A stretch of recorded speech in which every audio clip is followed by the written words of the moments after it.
It's 7:40. Let's do this.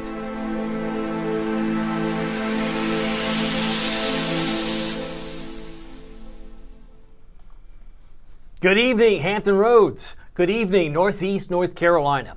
My name is David Aldrich, Chief Meteorologist of WTKR News 3 Television, and you are watching First Warning Live, sponsored by Marco's Pizza. We've got a lot to talk about. Specifically, the cooler days are here. I gave a preview of where those numbers are going to go, but the bigger question, maybe it's a better question to ask, is what are the best chances of rain for the week ahead? I'm going to dive into that. We have a coastal system that's slow moving, so maybe it's not as cut and dry as you're hearing in other places.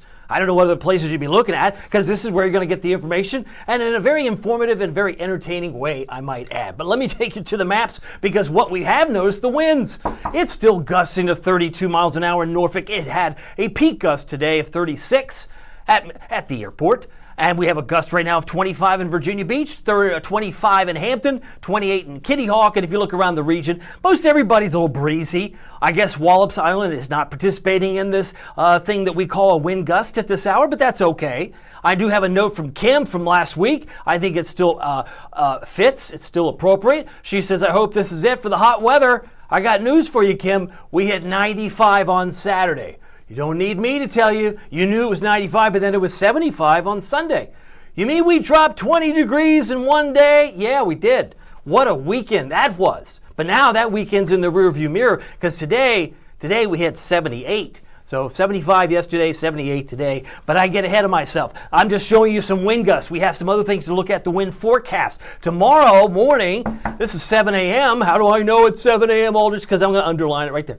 7 a.m., it's still pretty gusty in the Outer Banks. So I'm expecting 10 to 20, gusting 25 to 30 during the course of tomorrow. There's midday, still pretty breezy, coming out of the northeast, to mind you. So a northeast wind will keep it a little bit cool, relatively speaking, but the winds are still busy at 5 o'clock, and then we go into Wednesday. They might be more 5 to 15, perhaps for a good part of the afternoon on Wednesday, slows down a bit, and you can clearly see we're in the single numbers, single digits, by the time we hit Thursday. So the winds will be slowing down. You got to be patient. But part of the story here is the coastal flood advisory. We talked about this during the 4, 4:30, the 5, the 5:30 newscast, the 6, the 7, OES, and this 7:40 live stream. This runs until really from 2 a.m., 8 a.m. I should say, tomorrow morning to 2 p.m. So if you're in these areas, specifically Hampton Roads and the Eastern Shore, where you are susceptible to coastal flooding, this might come in handy, because while be maybe a nuisance now, it kind of moves into minor flooding tide forecast territory over the next 24 hours or so. So we take this full screen, you can see 4.4 goes to 4.8. By the time we hit tomorrow evening and into Wednesday morning, it's still around 4.8, so this coastal flood advisory could be extended. Now, what does this mean if you're in Yorktown? Well, about minor, 4.4. If you're in Kipta-Peak, about 4.5. It may be nuisance, but this is all relative to where we are and what you can expect. Now, there's a lot of chop. You can see, look at the white water there on the ocean front as it comes crashing onto the shore. It is certainly very, very active, and will stay high rip current risk for the day tomorrow. But there's nothing to see here. Looks pretty quiet. Over the last few hours, there have been a few stray showers that have come in from the north and east, but really not much to see at this point other than some cloud cover. And you can see just in the last hour or two, a lot of those green dots are beginning to fade away, but we have a low pressure system that's parked off the coast. That's what makes it a little more challenging in terms of forecasting the rain. But oh, looky for those winter fans that love snow. I got to show you this. Oh, do you see what I see? No, I just see a big blue H. Well, you're not looking closely. See this big blue H? What does it usually do? It means large-scale sinking air. It means subsidence. It allows the temperatures to go out in space, and voila, there we go.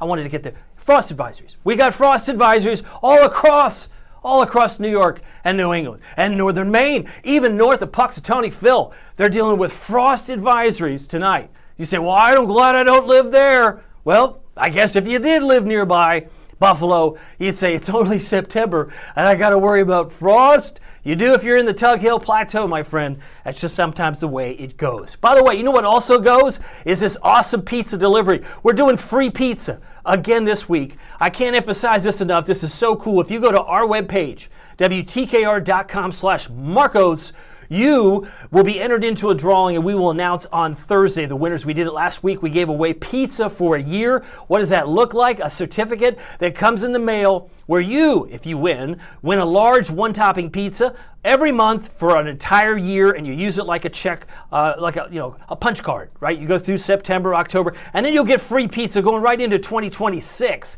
So you'll get 12 months if you're the winner. And we had a winner last week, plus we gave away 10 individual pizza pies. I think that's awesome. But what's the deal of the week? One of the crowd favorites. Oh, did you just say 50% off? I did. How many of you have had the pleasure of using this code? This is the best code. Some people say it's the best. It's a crowd favorite. It's a newsroom favorite. It's WTKR. That's our call letters, and 50. That means anything that you buy at marcos.com is half off. It'll take half off the price. It doesn't matter if it's a gluten-friendly cauliflower crust pizza, whether it's a large pizza, maybe it's the works, maybe it's white cheesy, maybe it's a Philly, maybe it's a chicken fresco, maybe it is the works, maybe it's a salad, a wings, a bread, subs, pizza bowl, pozole, anything you can think of at marcos.com. You get 50% off with the promo code WTKR50. Maybe you want a barbecue chicken. That looks good. I haven't tried that in a while. But you might want all of the above. Maybe you want all the toppings. You still get 50% off. You don't get 50% of the pizza. You get the whole pizza. But you got to pipe in the code WTKR50. If you're on the call, we'd love to say hi to you. I'm just looking over my shoulder so I can see and keep track of any comments that might be trickling in here at 7:46 on a Monday night. So happy that you're here. I got a heyo from Taj Brown. Want to say hi to him.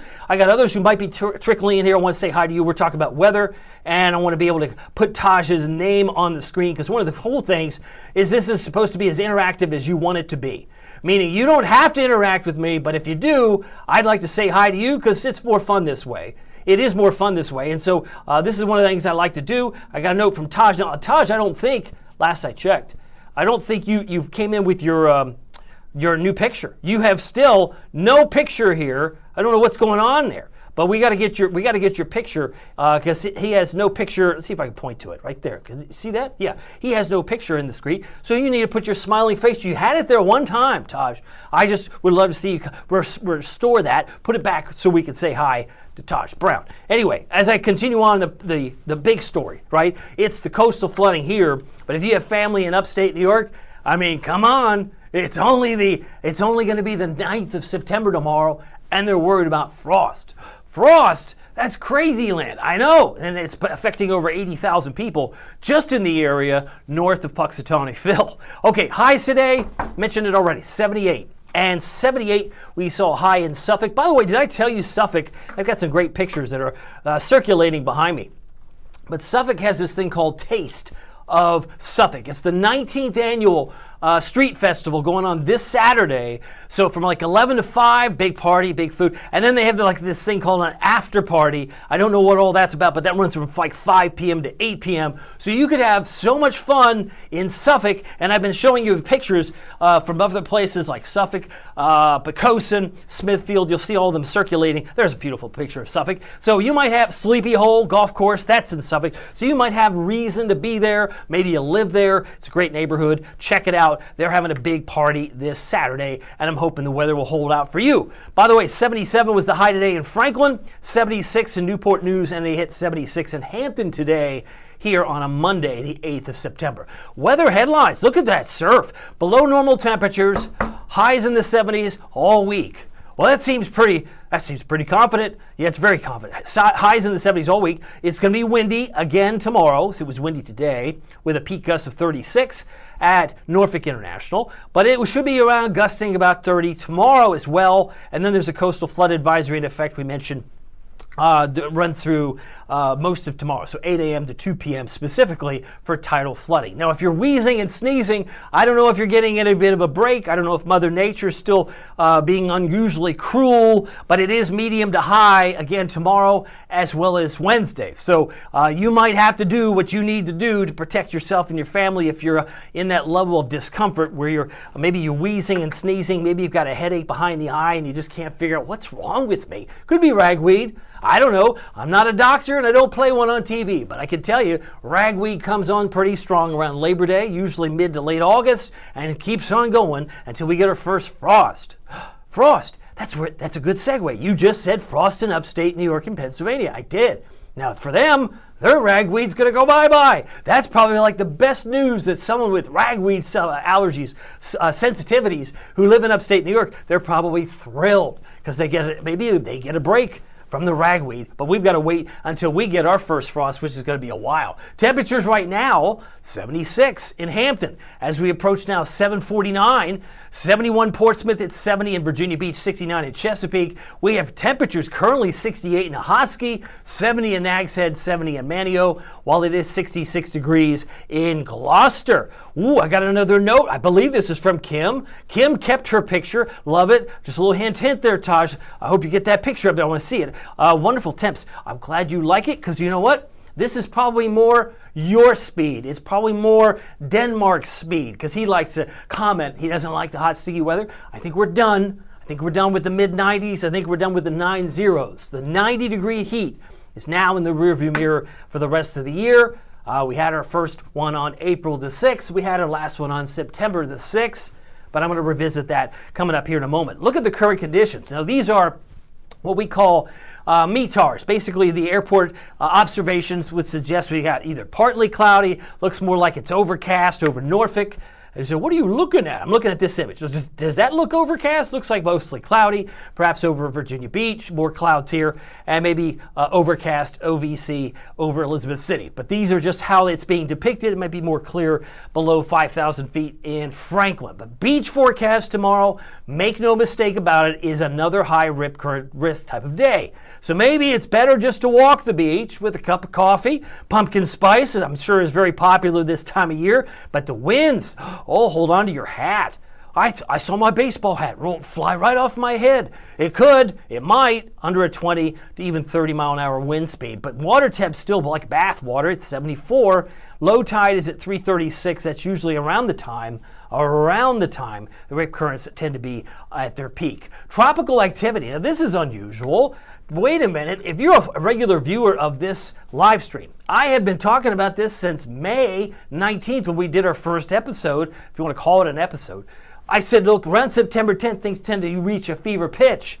That's a tough sell this year. In fact, from what I'm understanding, you got to go back many, many, many moons ago to find it this quiet around the 8th of September. Doesn't happen. It's very unusual, right? Just like it was so unusual for us to have cool weather in August after we were scorching hot and humid in July and June. So don't let this deceive you. I hope it doesn't. Because the third week, fourth week of September and early October, it could come on like gangbusters. I would suspect it could. Somewhere in the Atlantic. But right now, I mean, if it helps you sleep better at night, just know that the wording from the Hurricane Center says no tropical activity expected during the next 7 days.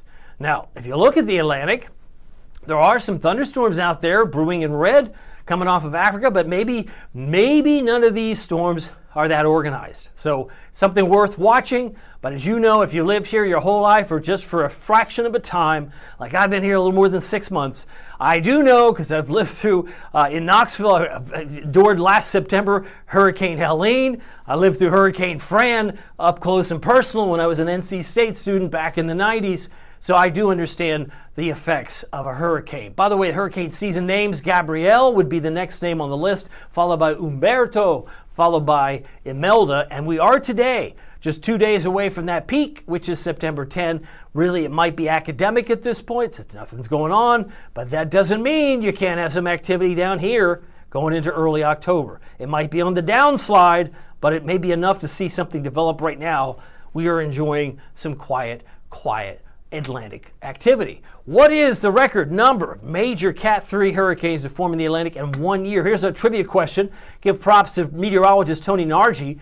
He had this on the noon show. Any takers, let me know. Here's your chance if you're watching just to see, kind of test the waters, who's watching us live. I do see Taj and I see Kim. I want to know if anyone wants to take a guess. If not, I'll skip the question. I'll just keep going. I don't think that's what you want me to do. Now that I've put this out there, you probably want to know, well, what is the answer? What is the answer to the trivia question? What's the record number of major hurricanes to hit the Atlantic in 1 year? Does anybody want to take a guess?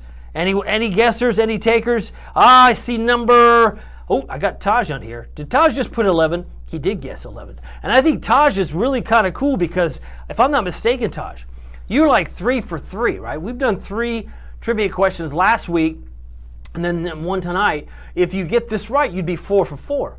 But I think, sadly, your guess of number 11 was actually not correct. It's 7. So it's a good guess. I'll give you props for participating because you were 3 for 3. Now you're 3 for 4. It's happened twice, in 2005 and in 2020. So if you're a history buff, you like to know, hey, I like to learn stuff, this is kind of cool. We had 7 record number major hurricanes formed in the year 2005. That's the same year we had Katrina, we had Rita, we had Wilma, and of course 2020 we had 7 as well. So that's kind of unusual, but it has happened. Now, the average last days in Norfolk, you might be getting mixed information. I believe the NWS Wakefield had said September 10th. That is true if you're only looking over the last 30 years.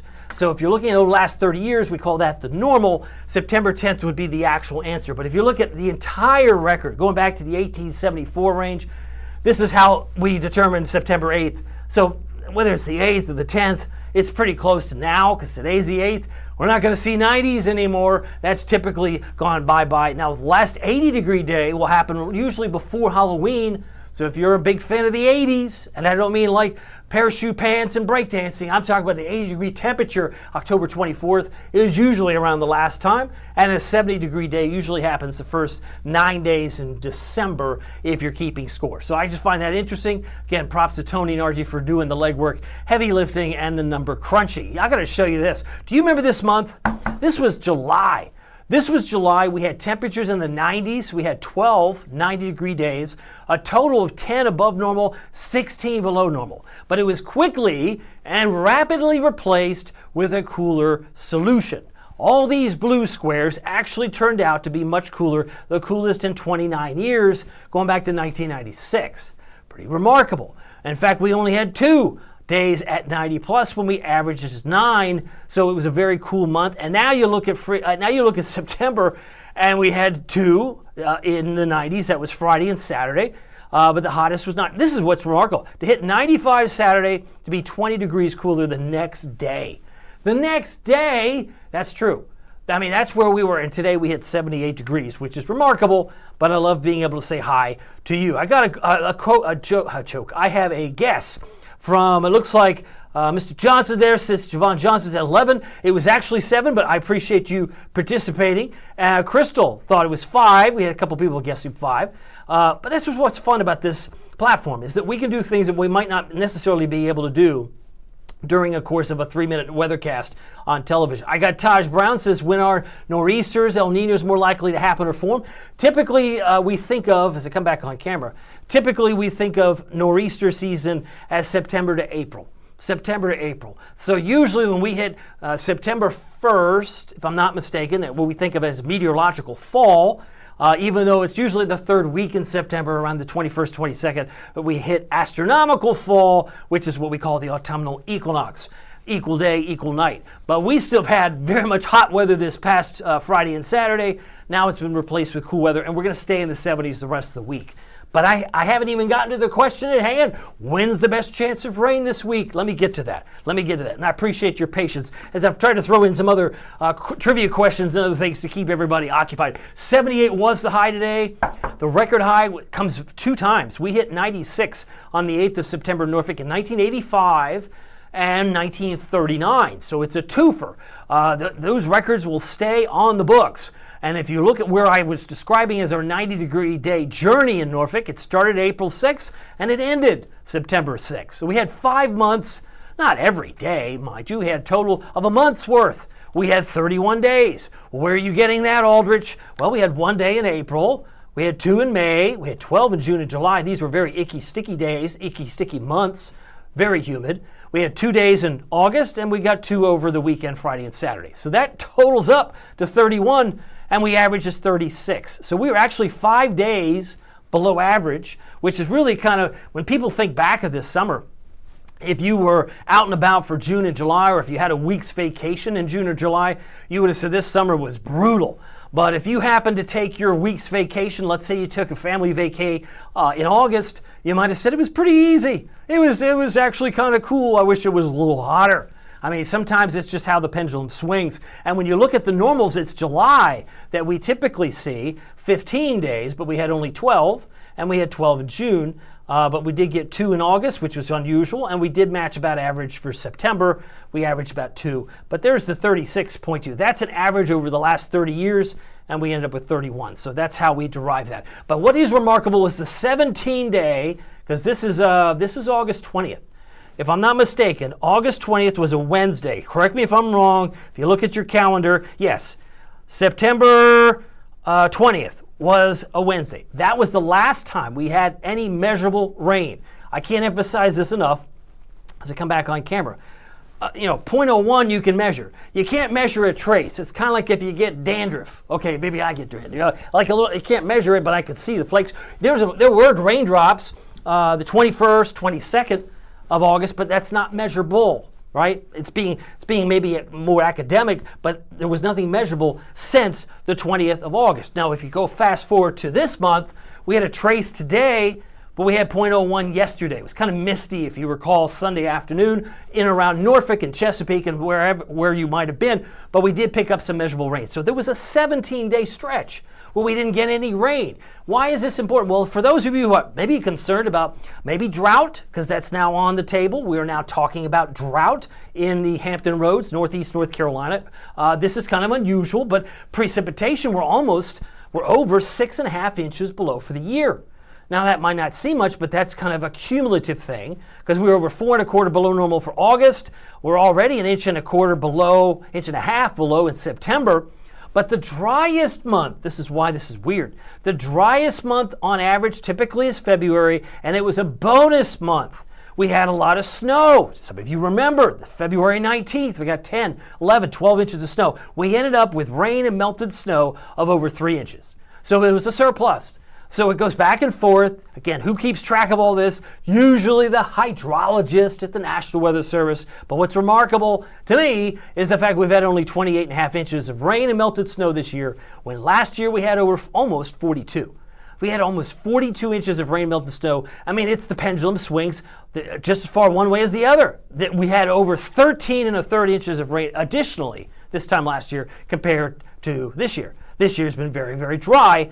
Again, and this is just at Norfolk International. Does not mean this is true of every community. I understand there were flash flooded concerns at times this summer in August in some communities. But if you look at this week's NOAA drought monitor, almost everybody, with the exception of areas along the eastern shore, that are under what's called level 1 abnormally dry conditions. This is something you kind of want to make note of. You want to watch it over the winter, because when we get to the next growing season in the spring, this could become an issue. Maybe not an issue today, maybe not an issue in the fall when you want to get on a pumpkin hayride or a pumpkin patch and enjoy the fall foliage. That's fine, but that also has an implication on fall color. When things are very dry, you don't typically get the most brilliant of all colors. But there's certainly level 3 here. This is a severe. Severe is orange. So some areas in New England are under a severe drought, and down to the south, they're under an extreme drought in red near Fort Lauderdale. This all came out, this map anyway, came out on Thursday. This is a weekly report. They're under a moderate drought in parts of Blount County. In western Knox County, they're under abnormally dry. In some areas just north of Asheville, also abnormally dry. The worst spots are the ones in Burgundy, and in red, that's South Texas, parts of Arizona, and New Mexico, and the Rocky Mountains, and back toward maybe northern Idaho are certainly red at this time. I'm just checking some comments. If you got any notes, I'd love to say hi to you. I see Taj, I see Kim, I see others wanting to find out maybe more about weather. So let me get to the nuts and bolts here. It is now 8:03. I do like to look at what's going on around the country for many reasons. One, where is severe breaking out? And if you're in the military and you're homesick, or maybe you're just kind of what's going on back home, I can highlight where there are some trouble spots. Where I see red would be tornado warnings. Where I see orange would be severe thunderstorm warnings. And there's quite a few here. It looks like moving into Oklahoma. Looks like a tornado warning right now in some spots. Ellis County, Harper County, till 7:45 Central Time. This also includes a flash flood warning in that same area of Ellis and Harper County. And severe thunderstorm warning. So they have a tornado possible, and they're describing it pretty demonstrative, very, very loudly by calling it destructive. demonstratively. I can't even say, my tongue is so tired today. Anyway, the Virginia Beach ocean temperatures right now are going to be cooling down in the upper 60s, most likely in the next 30 days. It's already around 74. We typically see it drop in November and December back in the 50s. Our lows today occurred at 4:45 this morning, and we hit 78 at 1:38 p.m. this afternoon, but it was 68 degrees 68 degrees this morning at 4:45. Now the dew point's going to be coming up a little bit over the next 2 days, particularly Wednesday. So if you look at the dew point forecast, this has only the implications that if you're outside for any length of time, even though we're in the 70s, it's not going to be that bad. But given the fact that 68 is more in the humid territory, it tends to feel a little stickier when it's in the upper 60s, but it'll come back a little bit by the time we hit Friday and Saturday. So that's my expectation in terms of the dew points and the dew point forecast heading into this week. All right, so here's where we're going as far as the current dew points. They're in the 50s right now, very comfortable. It's just the breeze. It's kind of windy at spots. We talked about the wind still howling even at this hour. We have dew point temperatures that have dropped since even yesterday. I'm looking at Kitty Hawk, -7. That means it's dropped 7 degrees in the dew point world here in Kitty Hawk over the last 24 hours, and it's dropped 7 in Gloucester as well. Melfa's dropped -6, so it's dropped 6 degrees. Less humid now, Melfa, than this time last night. Dew point temperatures are very dry, where you see 40s, but I even see a 39 here. This is almost like winter. It may feel like winter. Very dry atmosphere in Nashville, Beckley, DC. We could probably even curl it all the way up toward New England, where they're very much, and even Raleigh has a little bit of some dry air coming. It's 10 degrees less humid in Raleigh than it is at Virginia Beach at 54. Temperature right now, 72 in Knoxville. I want to say hello to all my friends in East Tennessee. I want to say hi to Virginia Beach, 68. Hampton Roads, 65 in Richmond. And we got 72 in Cape Hatteras right now. Really comfortable, but still the winds might be stealing part of the show. What do you see here? I mean, I see a lot of green areas here that have cooled things down in a big way across much of the Northeast. There's even some blue areas up here which would suggest cold enough to snow, and we've already highlighted they're going to have some frosty cold conditions in parts of Pennsylvania and New York overnight tonight. As far as the longer range, this is September 16th through the 22nd. It would put us on the near normal category along the eastern seaboard between the 16th and the 22nd. So if you, or maybe you're traveling, maybe you're not traveling, maybe you're going to stay put, really it extends basically from the Carolinas all the way up to Massachusetts, where the near normal temperatures are going to prevail, but the above normal temperatures will be centered around northern parts of North Dakota and northern Minnesota. But here's what I'd love to show you, just to give you a bird's eye view. I mean, when can you expect it to get really cold? Like, I need a jacket kind of cold. Or will it be there in the next couple of days? Doesn't look all that impressive. Stays pretty orange across much of our region. So if we go from, let's say, below normal to maybe, we'll call this below normal to near normal, you're somewhere in that I don't need quite a jacket yet. When this starts turning blue, then you're going to say I need my jacket. Suddenly the cooler air will eventually drop. But even through the 18th of September, I think it's going to be very pleasant in terms of temperature. The comfort level will still be there. Does that make sense? I hope it does. Anyway, want to remind you tomorrow's planner. The sun's up at 6:42. As it's now 8:08. I'm going to be wrapping things up here in a moment. The wind speeds, part of the story tomorrow.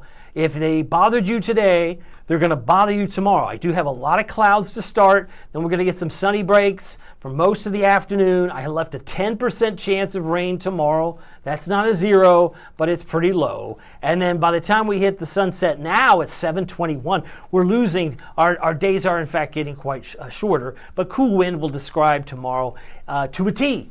Temperature trend, we kind of highlighted this. That would be in the 70s. The normal high is 83, so we're going to be running well below average for the next 5 days. And since today was 78, we'll see this match or head back in that direction by Friday. Now, answer my own question. When's the best chance of rain? Well, you might say that Wednesday's twice as high as tomorrow. If tomorrow's 10%, you got a 20% chance on Wednesday. I think because you've got a coastal system that's going to be really slow to leave and just kind of park there, I think you're going to really find maybe your best bet coming in on Sunday. I have a 30% chance of rain on Sunday if this southern system that I'm tracking actually holds together. But it's on day 6 because this is day 5. The chance of rain, I think, isn't all that impressive. Some of you got rained on today. Most of us probably didn't. There were a few showers today as we kind of highlighted. But this kind of shows you, even when you're looking at certain different modeling, like this one's the European model, you got a stationary boundary off the coast of Hatteras. And if we put this in motion, you can see there's a high that's trying to drop over Pennsylvania, and there's a low that's coming up from the south and west. So as it rolls up, it could throw back some showers, but really I don't think it's nothing that's going to steal the show. And if you go a few miles west of Suffolk and in toward Emporia, you might find it's much brighter than it is if you're right along the coast. I mean, it could be a very sharp cutoff between what is mostly sunny and what's mostly cloudy heading down the road. Speaking of the Eastern Shore, because we talked about them not being under the drought, Eastern Shore has a pretty decent forecast tomorrow if you like temperatures in the 70s, 72 for Onancock, 74 for Saxus, looking for a high of 74 in Cape Charles. If you're in the Outer Banks, mid-70s will be more common. 75 for Manio, 75 for Nag's Head, about 74 for Duck. And as we slide down to Cape Hatteras, about 77, Ocracoke 77, and Rodanthe at 75. Storm Prediction Center, we like to show you these maps. The colors really only mean one of two things. If you see yellow or see green, it's isolated or scattered, and you can see there are some hot spots that are still being watched. We looked at in Oklahoma a moment ago because of the fact there could be severe weather. As I clear off my telestrator, a little patch of green in central in central Minnesota, and then further south you can see there's some hot spots in the panhandle of Oklahoma, southern sections of Kansas, and maybe in North Texas, just north of Amarillo, where they could be dealing with some scattered severe storms at this particular time, right through 8 o'clock tomorrow morning, but nothing really to write home about on this evening in Hampton Roads. By Tuesday, that patch of green just kind of parks itself over North Texas, panhandle of Oklahoma, and western sections of Kansas, and we slide back home. There's really not much to see here. And last but not least, no severe weather threat expected on Wednesday. Our high temperatures will struggle to reach 74 as I see it, so Wednesday looks pretty quiet. So we get through the futurecast. It's now 8:11. Notice one thing when you wake up tomorrow morning. One thing I expect you'll find is plenty of clouds. So if you like a cloudy start to your Tuesday, you come to the right place. It might be a little brighter if you're headed over to Richmond, but certainly mostly cloudy, especially along the shore and especially along the coast of maybe northeast North Carolina, Outer Banks, or even Virginia. Now, does it stay that way by midday? Looks like it does.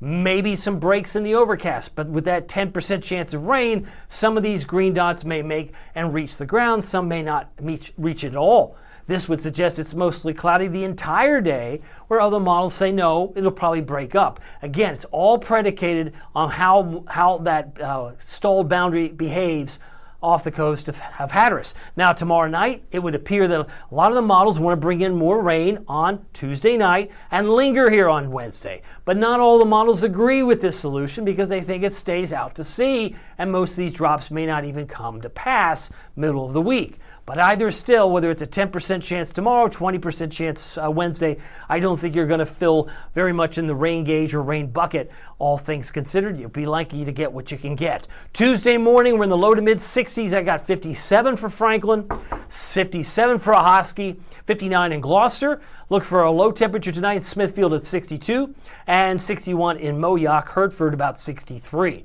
Tomorrow, mid-70s will be more common, 75 Peninsula, 77 North Carolina, and your highs Tuesday should be in the mid-70s, about 74 for Portsmouth, Suffolk, 74 for Cape Charles, and about 78 for beautiful Edenton, about 76 for Gatesville, and about 75 for Matthews. Here's your first warning, WTKR News 3 7-day forecast. So 75 Tuesday, 74 Wednesday, back in the upper 70s on Friday. That would be one of the warmer days, as would be next Monday. But even still, at this point, at this juncture, until we get more evidence as to what and how that front's going to behave off the coast, I think I'm playing a little bit tighter to the vest. I don't think the chance of rain's all that high. If we need to spike it up tomorrow night to a 30% for Tuesday night, because I don't think it's going to last, so be it. But right now, my expectation is we're in the 70s all week long, and the chance of rain is pretty muted until we perhaps get into Sunday with another slow-moving low off the coast. Got to get to the happy shots because it is now 8:14. Beautiful picture from Bradley. Bradley Fullwood captured this beautiful picture of Chesapeake Avenue waterfront in Hampton. Love seeing these photographs. This comes by way of our WTKR photographers group. Love this late day sun over the James River with Captain John Smith. Love this. Susan McCall say he gets all the beautiful shots where he's positioned there, I guess, over the James River. You got to love that. And last but not least, for a happy shot, over Trashmore, Mount Trashmore Park, the moon shot from Lisa looked pretty remarkable. For those of you that might be watching from Tennessee, Trashmore used to be a landfill, but it's now a beautiful park they've transformed, and it's a very popular place to come visit when you come to Virginia Beach. It actually has the highest, if I'm not mistaken, has the highest elevation point. So if you are looking for like fireworks, you come to Virginia Beach, go to Mount Trashmore, you'll be able to see. So probably as far away as you can see in Virginia Beach. That's pretty cool too. All right, so this is the picture. We'll leave here with the 7-day forecast. I just want to remind you, 77 Thursday, 78 Friday. These would be the warmer days. Then we're back up to 79 on Monday. Did I tell you we've got the deal of the week? It is 50% off. This is fantastic. This makes a weather party a weather pizza party. All you have to do is go to marcos.com and use the promo code WTKR50. You get half of your bill off. It doesn't matter if you get a 2-liter Pepsi, 2-liter of, I don't know, iced tea, whatever you're buying, whether it's some subs, whatever we have on here. All sorts of things. You're like, I didn't know Marcos had all this. They got hot deals, pizza, Pizzolis, pizza bowls, subs, salads, breads, wings, everything, dessert. They got the Cinesquares. You got that too. And you can put all that into the same promo code of WTKR50, and suddenly, magically, half the bill is taken off. That's pretty sweet. Very generous of Marcos. I want to thank them for doing it because it's a big crowd pleaser. Sometimes the deal of the week connects, and that usually does pretty quickly connect with a lot of our watchers. By the way, WTKR.com, we're still giving away free pizza, and it's important to note there are 5, soon to be 6, 5 soon-to-be 6 locations that are participating in this contest, which means if you win on Thursday and you happen to win the free pizza for a year, you got to know that there's only certain locations that will be able to redeem that pizza, and that's in the spots that we've listed here. So if you're 3 in Virginia Beach, 1 on Kempsville Road in Chesapeake, 1 in Hampton Boulevard, Norfolk, and soon the South Battlefield Boulevard, not open yet, but will be opening soon, is a stone's throw from Great Bridge Middle School. If you are familiar with South Battlefield Boulevard, that location might be more convenient for you. So check it out. That'll be opening up in just a matter of days, I'm told. We'll have to wait and see when we get the official word over time. But very thankful for you. Again, don't forget the 50% off online app orders. Go to marcos.com with the promo code WTKR50. Let me just double check, come back on camera here. Just want to make sure everybody got their questions answered. Really appreciate it. Hope you guys had a great weekend. It was, topsy-turvy. I mean, 95 one day, 75 the next. You don't know how to dress, and maybe you felt like I needed a jacket on Sunday. Maybe not. But once it starts drizzling on you and it's 75, it feels a little damp. I get that too. But just want to thank you for your time. Just checking any comments here, but want to make sure that we reconvene tomorrow. And if you have any questions about the weather, I'll do my best to answer it. Remember, it doesn't matter if the weather is sunny or if it's serious. Every day is a gift. So make the most of it in your neighborhood, and we'll see you here tomorrow. Take care.